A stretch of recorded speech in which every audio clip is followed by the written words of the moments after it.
수출이 6개월 연속 줄어들 우려가 커지고 미중 무역 분쟁도 안개 속으로 빠져들면서 우리 경제 비상등이 커졌습니다. 정부는 제한적이라는 입장이지만 당장 환율과 증시가 출렁였습니다. 조태현 기자가 보도합니다. 수출이 또 부진한 성적표를 받아들었습니다. 5월 들어 10일까지 수출 실적은 130억 달러로 1년 전보다 6% 넘게 줄었습니다. 주력 품목인 반도체 수출이 급감했고 중국 수출도 부진했기 때문입니다. 지난해 12월 이후 6개월 연속 수출 감소 우려가 커진 셈입니다. 이에 따라 국내 경제 상황에 대한 경고의 목소리도 한층 높아졌습니다.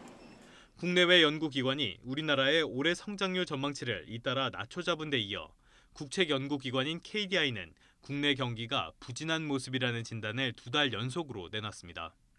여기에 미중 무역 분쟁마저 좀처럼 해결될 기미를 보이지 않자 정부가 잇따라 긴급회의를 열고 불안 심리 달래기에 나섰습니다.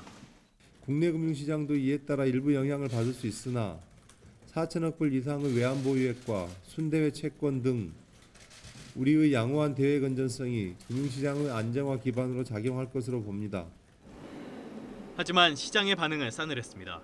코스피는 1% 넘게 하락해 넉 달 만에 2080선마저 내줬고 코스닥도 2% 가까이 급락했습니다.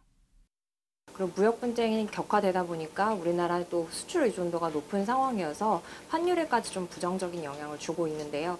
원화 약세에 따르는 국내 증시에 대한 투자 메리트가 또 축소될 걸로 예상이 되고 있어서 특히 국내 경제에 대한 내외적 불확실성이 커지면서 원달러 환율도 10원 넘게 급등해 지난 2017년 1월 16일 이후 처음으로 종가 기준 1달러에 1,180원 선을 넘어섰습니다. YTN 조태현입니다.